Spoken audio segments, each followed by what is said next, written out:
Hi, a very good day. My name is Daryl Tay, and today I'll be talking to you about the disability in the media, cerebral palsy. So, what is cerebral palsy or CP? Basically, according to Badawi, it's a term used to define individuals with motor disorders at the early stages of their childhood.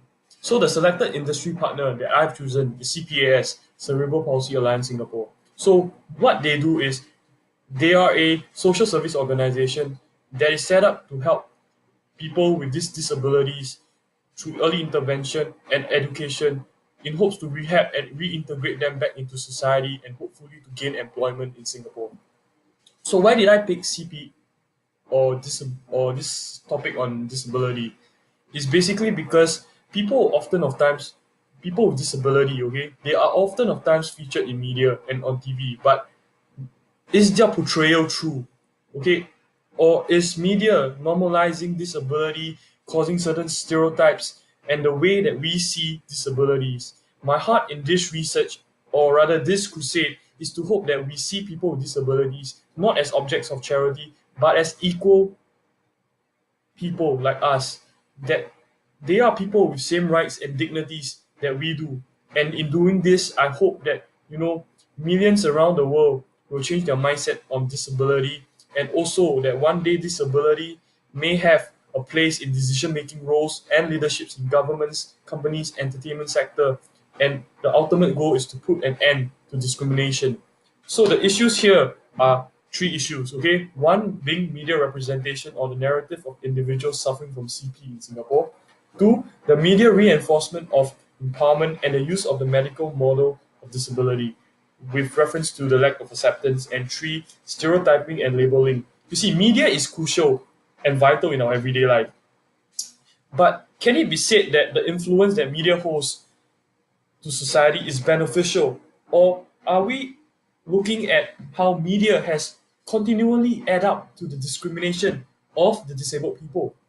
So my aims and my significance of this research is to remove the misconception, to reconfigure media narrative, to instill acceptance and integration of individuals with disability and CP in society, and four, to remove social and institutional discrimination. So let's take a look at media representation.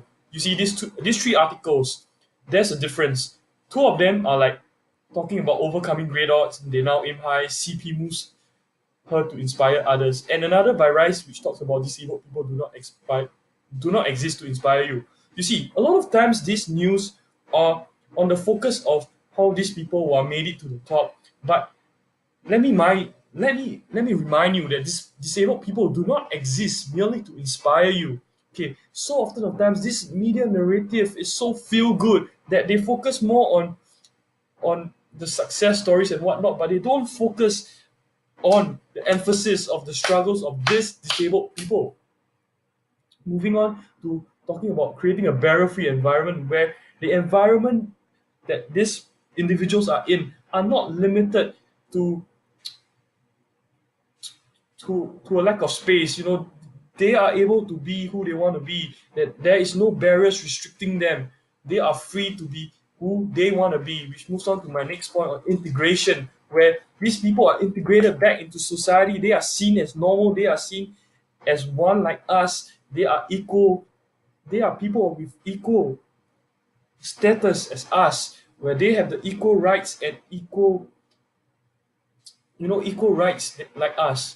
Moving on to my literature review, we talk about media sensationalism and stereotypes. According to Samsel and Perpa, disability is often of times sensationalized and stereotypes. You see that in TVs and films, it often focuses on how the audience is interested in things that you don't see on a day-to-day basis, where unusual or odd conditions are situations that are needed to maintain a certain form of interest. That media's always having this overemphasis on the sensationalistic nature or the portrayal of disability. Moving on, we talk about media selectivity in describing disability. Marilyn Dow talks about how media selectivity and how the media always promotes certain images and neglects other elements or events. She talks about examples like the president of the National American Federation and the Terry Fox story on how one of the examples on how during a press conference on a highly political topic, people tend to focus more on the photograph and reportings of walking aids and lead dogs rather than the issue itself. Literature review number 3 talks about the media power of influence and the lack of media knowledge and awareness of disability. Okay, Reinhardt's study, okay, to sum it up, talks about how because of the lack of awareness and knowledge of CP or people with disabilities, me, media has always been that form of channel and medium where it disseminates information to people.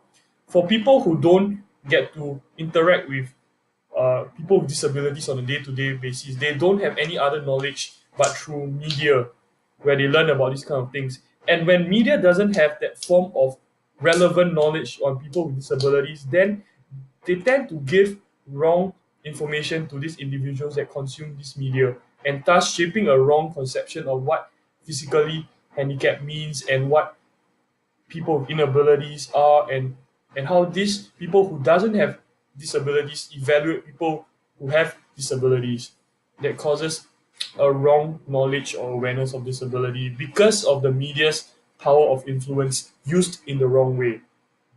Number 4 is the use of the language and terminology related to disability.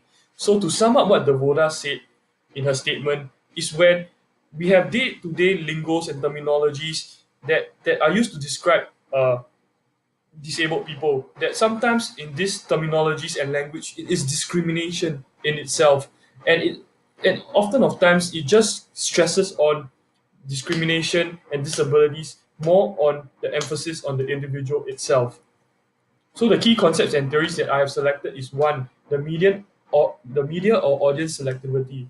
So according to Peirce, there are two meanings to what media selectivity is. And in one of her examples, she talked about how selectivity is of content preferences that limit exposures to other content. So cross-referencing to what was mentioned earlier on in the lit review, this is relevant to the project as it shows how media is selective and focused on reporting one area of event yet forgetting another, which leads to a certain form of media manipulation and a wrong form of representation to individuals with disabilities and CP.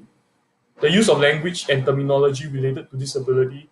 We talked about language framing and disability identity. So a lot of times, this language, like I said just now, there is an absence of confining issues in a manner that stresses people first, rather than benchmarking or labeling and tending to handicap issues or discrimination of CP individuals. Number 3 is the media power of influence and the lack of media knowledge and awareness of disability. You see, Kodri states that media control implies the convergence of emblematic power in the media establishments, especially those of TV, radio, and press. The good judgment meaning of the media. You see, the media is used to shape and transform.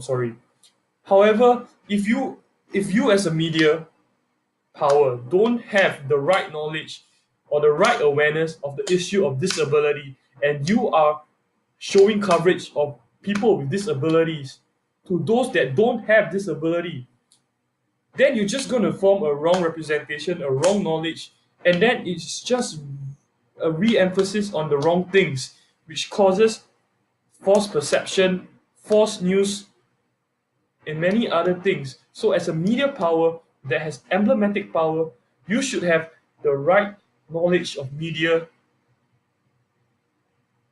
awareness of disabilities, and the people suffering from CP before you report something. So with that, I end my presentation. Thank you for your time, and this is my reference list. Peace out. Take a stand for cerebral palsy. Take a stand for the disabled.